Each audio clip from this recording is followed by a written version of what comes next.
Hello? Yeah, I'll be right there.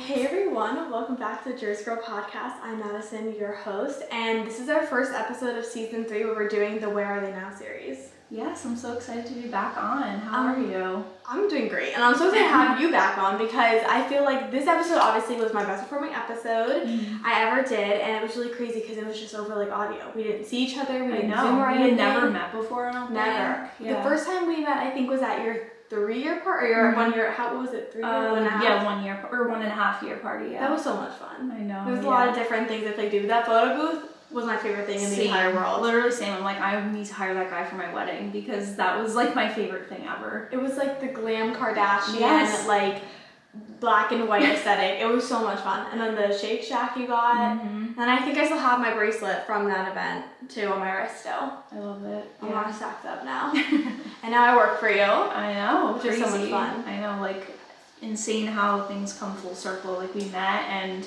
that's why I always say like first impressions are so big. Like I just saw how, well, first off, when we recorded the podcast, I think I remember you said that you were like 17 or 18 at the time, and I was blown away. I was like, thank you. You did not. I thought we were like the same age. So that alone, I was like, wow, this girl's like a go-getter at such a young age. And like, look at us now. Like we're both just... It's always about like networking and talking to people. Like you said, first impressions are such a big thing because I mean, I could have made such a bad impression or something. It's true, and those things like stick out. Like it's sad because like, you know, you don't want to judge someone just off of one thing, but I just, you always stuck out in my mind, and I meet so many people all the time. Business owners, customers, just like random, like I'm just meeting people every single day, and I'm so bad with names, but like I always remembered like you and just that podcast, and it's a lot to like reach out to people and just talk to them. It's a hard thing to do, but yeah. It's crazy because I feel like, to me, it's so, because you had a podcast too, which we'll get into, or you have one still. It's so crazy because it just becomes so second nature to be like, oh, like, let me go reach out to these people. Oh, I met this person. Like, let me just ask them to be on the podcast. And it's a fun way to get to know people deeper than just like a one-time interaction. It's so true. And people love to talk about themselves. Like, even if they don't want to admit it, like, people want to brag about themselves, their business. They want to talk about things that they're doing. So if you want one-on-one time with any business owner or anything, I think a podcast is such a great way to just reach out to them, and also helps promote like a small business, which is great because your platform is a lot of small business owners. So it's awesome that there's so many cool people in Jersey, or even just like female. Oh my gosh, endless. Like you could do this for years and never run out of a business owner. I think so. Someone's told me once, I had some people come and help me out with the podcast and like, are you sure you want to keep it Jersey Girl? And I thought about changing it, but I'm like, listen, like I love Jersey, and there's so many people in Jersey, and a lot of them, I don't try to do it, but a lot of them are female owners and business owners. And I don't try to do that. It just has worked out that way. Yeah, small business owners are like, I think it's like over 70% women-owned businesses. Which is crazy. Like we are the economy. Literally. On both sides. Like we are buying stuff and we are selling stuff. Literally buying something specially. So I guess we can go back to when we recorded the episode. You were just doing pop-ups around New Jersey. Yeah, I started off just doing pop-ups, and this idea, I don't know where it even came from as far as like pop-ups go, but I was, you know, starting off in this business. I was not about to sign like a lease for a store, for a business that I didn't know where it was going. So I must have seen it somewhere. I can't even remember the exact like time that I came up with pop-ups, but just the how exhausting it was, you know, just doing these pop-ups, and I still do them even with the store.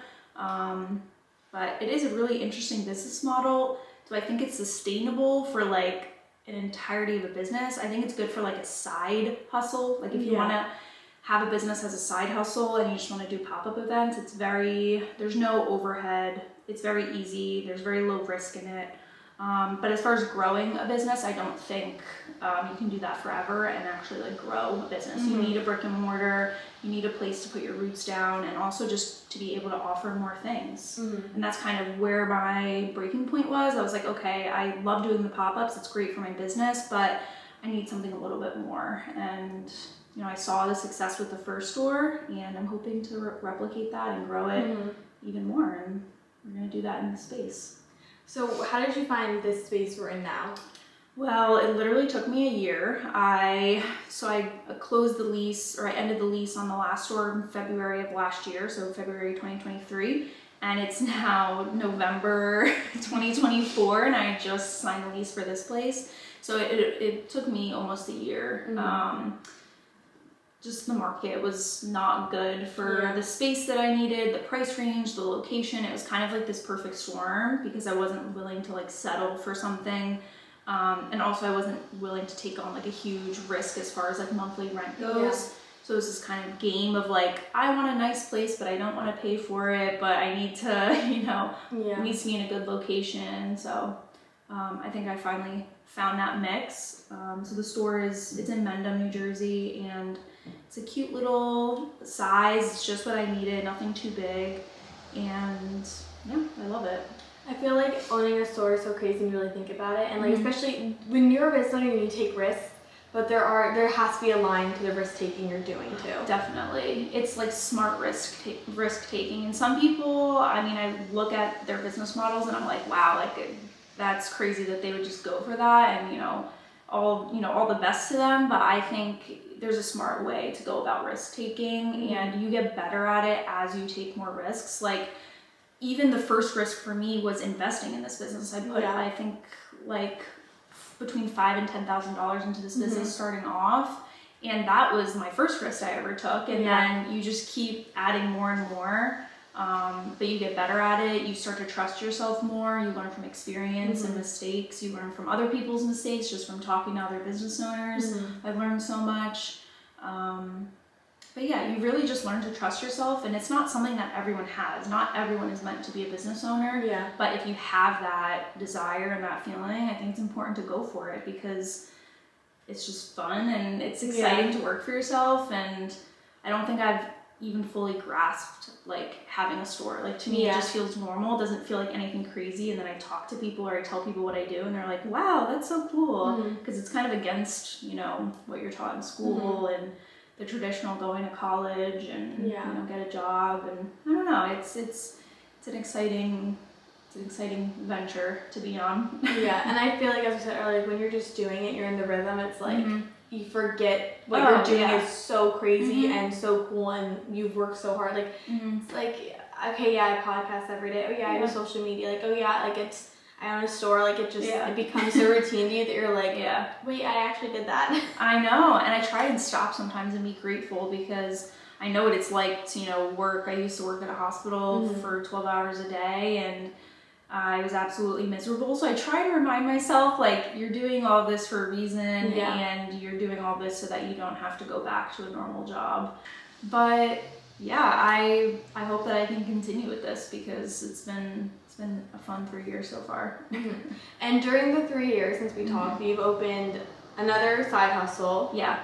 And you started a podcast. Yes. Yeah. So I want to get into that too, because I feel like it was so cool when I saw you started your media agency, because I always did social media on the side, and I think I never knew where to start with it. So I really looked up to how you guys ran. Yeah, and I don't know if that necessarily would have happened if both of us didn't have such a large network, because I had such a huge network of people from my jewelry business, and then he had his own business, a bookkeeping business that he had like a huge network from. So our first few clients were really from people that we knew and business owners that we knew. And then from there, it just snowballs. You get one client and they refer you to someone or someone sees your video. Also, another thing that we did so much free work and content in the beginning. We would literally message hundreds of business owners every week and we would say, hey, we'd love to come and film content, literally for free. And then I started thinking, how can we get in front of business owners in an organic way that, is beneficial to them and to us? Because everything in business is, you want, to get something back in return. That's just how business is. As selfless you want to be, like business is selfish in a lot of ways. But we came up with the idea of the podcast because I'm like, we can talk to business owners, we can learn from them, learn about their business. They get a platform to promote on, and it's completely free and it's fun. You get to talk to people. So we kind of coincided our social media business with the podcast, and we started that and did some research, bought like $30 microphones on Amazon, and we learned from there. And we were managing clients, we were editing podcast videos and posting every week and filming multiple episodes a week. And even through the podcast, we got clients, which was, you know, in a way that was our goal, but also just the amount of amazing people we met in that short amount of time was so fun. Like, we had so much fun. And then about 6 months after we started, JT's business, my boyfriend's business, like took off. Like, he just was getting so busy and he wanted to kind of give that 100%. So I completely took over Line Media, which was scary because I had my jewelry business and I was like, how am I going to do both? And if I'm being honest, this last year was kind of, I felt just so lost because I was giving 50% into both businesses and they were going nowhere. And this year I realized I was like, I need to kind of pick one. Maybe not necessarily, you know, give up on one of them, but I need to give one of them 100% and the other needs to be my side hustle, or just I need to scale it back a little bit. So I decided to go full force into Link Up and really just start, you know, caring about it again, because I think for a while I kind of was giving up on it. And you get discouraged too, you know, business is so up and down. Like, there's times where you're like, I love this, it's amazing. And then there's other times where you're like, do I even like what I'm doing? Like, I want to do something different. But for now, you know, I'm, you know, all into Link Up, and I still have like a few clients on the side with Line, and I give, you know, my clients 100%. You know, I never, even though in my mind it's like, oh, it's a side business, I am giving these clients all of my extra time and expertise. And I, you know, like to say that I provide, you know, great quality content. And yeah, I'm loving it. I love that I get to do both because I love both so much. And I think that's what's great about being an entrepreneur. You get to do whatever you're feeling. Like you're calling towards, you know. But yeah. I agree with what you're saying though about, like, it's very hard when you're a business owner, because, or even just do something for yourself, if you get discouraged, there's like no one there to be like, well, you have to keep going. It's like if you have a 9 to 5, like if I'm like, I don't want to film this, so like, well, you got it, it's your job. Like, you could easily just stop at any point, but it's having that, like, knowing it's like, and anything, relationships, friendships, business, it goes up and down. You're gonna have waves. Like this past year, not my year. I'm so excited for 2025. But like, just knowing that like it's next year could be better. Next month could be better. Next day could be better. Like, there's always gonna be the up and down flows of life. So knowing that, like, you want enough to push through, like, the hard parts. Yeah, it's true. And also, like, even when you're a business owner, you still have a personal life. You still have personal things that you go through. And in a normal 9 to 5, you can take off from work and say, okay, I'm taking my PTO, or I'm taking vacation, or, hey, like, I am having this issue with my family and I need to take a break from work, and you can take a leave of absence. Oh, when you're a business owner, that does not exist. I had a major surgery this year, and I was working pretty much the next day after I got out, and I was terrified. I'm like, I don't want my business to suffer. Yeah, it was an adjustment for sure. Like, in the beginning, I think there was a lot more kind of going on, and then we also were working together, so it was interesting. We went from, you know, only seeing each other once a week to moving in together, and then working on a business together and seeing each other and working with each other like 24/7. It's natural to get under each other's skin.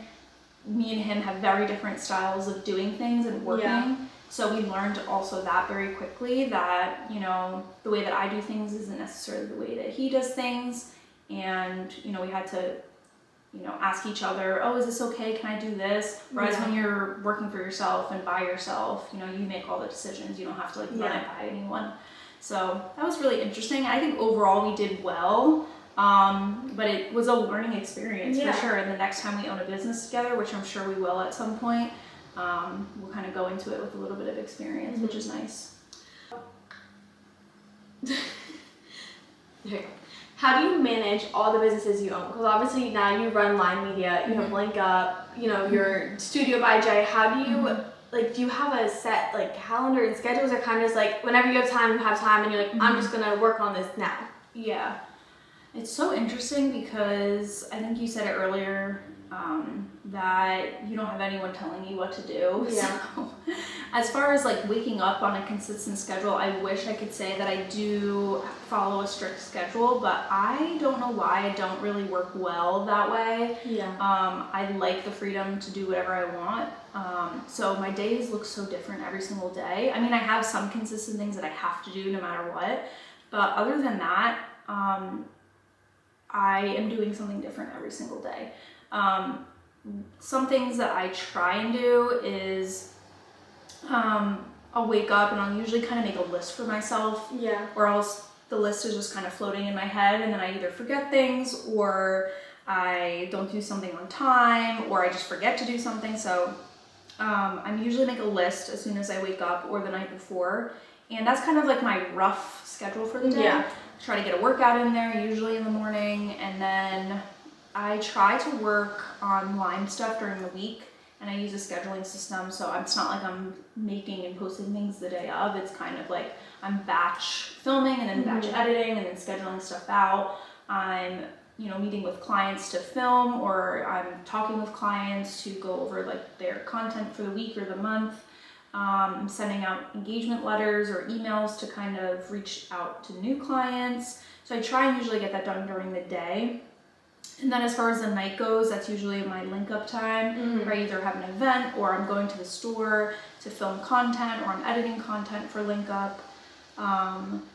So usually my week kind of looks like that. My weekends are for work, which is so weird because everyone usually has their weekends off and they're relaxing. My weekends are for work, so I'm pretty much working every day from Friday to Sunday, and usually my Mondays are my weekend where I get to relax, which is nice because the stores are less busy. Yeah. I can go grocery shopping and no one's there except for like the old retired people. Yeah.